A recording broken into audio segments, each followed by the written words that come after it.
Hey party people, I'm Lia Scholl, pastor of First Friends Meeting in Greensboro, North Carolina, and I am so grateful that you have taken some time to be with me today. Today we're talking about work and what Sabbath does to counteract what work does in us. And so be strong and courageous. Do not be afraid, for the Lord your God is with you wherever you go. Whenever we speak of a garden in the Bible, we automatically think of the Garden of Eden, and we think of it as a site of brokenness, where the relationships between God and humanity were broken. Today's text takes us into a different garden. In this garden in the Song of Solomon, the ruptures of the first garden appear healed. Dr. Wilda Gaffney says of our text today, the desire of the lovers is mutual and the ground is abundantly fruitful with no evidence of human labor. Remember that labor only came after the fall. So how would we get back to that garden? Got to get ourselves back to the garden. Yeah, you guessed it. We're going to do it through Sabbath. Imagine with me, if you will, the ordinary workplace. Most workplaces have a few people who are low-wage workers, those who work for tips like restaurant workers or Uber drivers, or for minimum wage or just barely above it. Then there are managers, those paid to manage the lower wage workers, who often don't earn much above their lower wage compatriots once you figure out that they are salaried and work more than the 40 hours a week. Above that are the higher managers, then directors, and then those in the C-suite. Finally, you have business owners and stockholders. Where does the profit go? To the low wage earners? No, very rarely. To the managers? Maybe a little bit. But as you move kind of up the proverbial food chain, you see that the profits get larger and larger. I have been a low wage earner. Even with a college degree, I worked in restaurants, retail, property management, and mortgage banking even. I was always subject to the whim of some boss and still consider that today. I was often, though, at odds with the spirit of my workplaces, which were often fraught with sexism, racism, sexual harassment, and wage theft. But they all said, do what you love and you will never work a day in your life. Y'all, that's a myth. What I didn't know then, and I do know now, is, as Sarah Jaffe has so rightly titled her book, Work Won't Love You Back.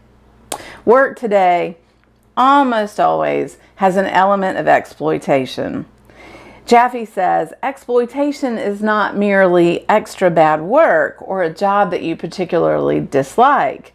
These are the delusions foisted upon us by the labor of love myth. Exploitation is wage labor under capitalism, where the work you put in produces more value than the wages you are paid are worth. Exploitation is the process by which someone else profits from your labor.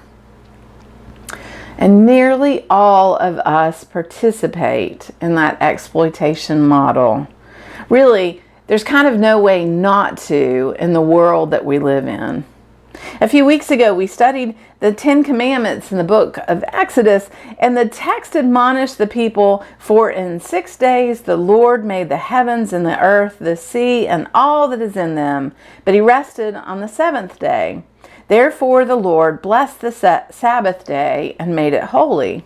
There we are, back in the garden, a garden where everything cooperated, the light, the firmament, the dry land, the sun and the moon, the birds and the fishes, and the ones with legs on the dry land. And there we had a God who rests.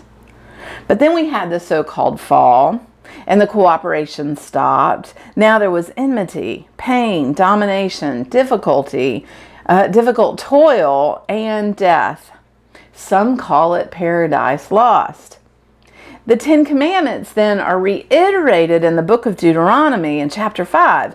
In that text, the Sabbath commandment leaves out any discussion of creation and says instead, remember that you were a slave in the land of Egypt, and the Lord your God brought you out from there with a mighty hand and an outstretched arm. Therefore, the Lord your God commanded you to keep the Sabbath day. We keep the Sabbath because God created us, and we keep the Sabbath because God liberates us from exploitation, from work. And as always, our liberation should lead to the liberation of others. The text makes it clear that the responsibilities of the managers, the directors, the owners, and the stockholders, when it says, but the seventh day is a Sabbath to the Lord your God, and you shall not do any work. You, or your son, or your daughter, or your male or female slave, or your ox, or your donkey, or any of your livestock, or the resident alien in your towns, so that your male and female slave may rest as well as you. Do you see how Sabbath strikes a blow to the exploitation cycle? You follow Sabbath and you quit exploiting yourself. You stop believing the myth that you are what you produce, that there is always more to do and it must be done now, that you must run yourself into the ground to be good enough. And then you quit exploiting others. You quit expecting them to produce also. You liberate them even from meeting your own needs. Everyone everywhere has heard the phrase, no one on their deathbed ever regretted not working more. And yet each of us is likely working more today than we ever have before. We are in touch with our work 24 hours a day. We answer texts and emails before bed and wake up with more to do. We put in more hours than we're paid for. We skip our vacations, and we expect the same of our coworkers. And y'all, we work our paid work, our volunteer work, and the work we do at home. And so we're working all the time. The Ten Commandments make it clear that subverting endless work is part of what Sabbath does, and that it is necessary to subvert the work. The call of Sabbath is to right-size our work so that it is only a part of our life, not our whole life.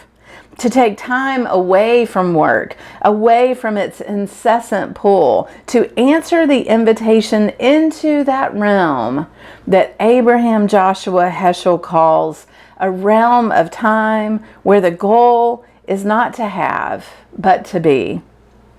Not to own, but to give. Not to control, but to share. Not to subdue, but to live in accord. May it ever be.